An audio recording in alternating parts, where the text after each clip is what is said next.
What is up, Cheyenne Mountain Junior High Nation? I'm your host, Stephen Bogus, and let's just jump into it. So, our main topic of discussion today will be the Amazon workforce and workplace. I've picked a few key points on how terrible the workplace is on its employees. I just want to start off with saying, with the one I find the worst and most inhumane, is the fact that some of the factories and warehouses, and especially in Middle Eastern countries where they have lots of heat, do not have air conditioning.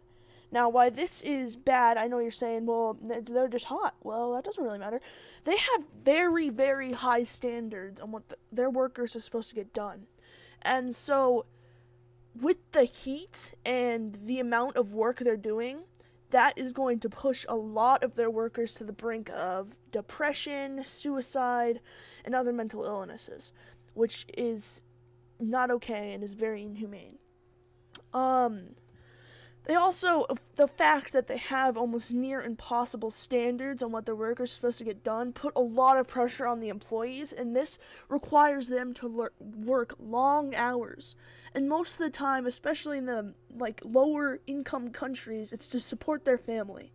And so when they're working long hours, they can't go home and see their families, which is just cruel. And so I just don't think that these standards should not be held, especially for less developed countries. But they have been improving with that and have improved the minimum wage to $15 an hour, which is twice the United States federal minimum wage, which is pretty good. I'm not saying that this excludes everything they do, but it definitely helps.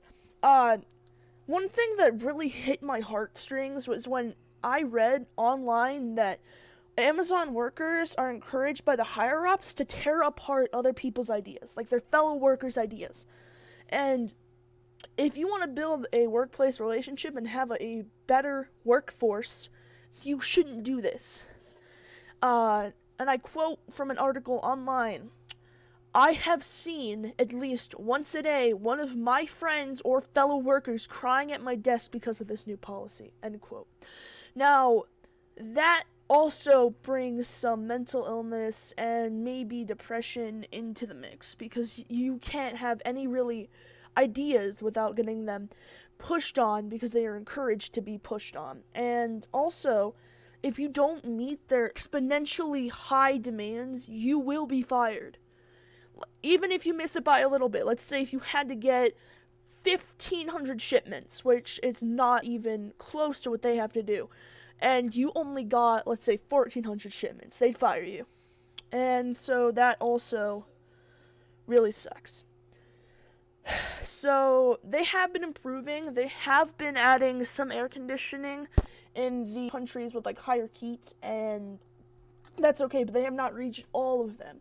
There are still factories and warehouses that do not have air conditioning, and this is going to hurt the workforce.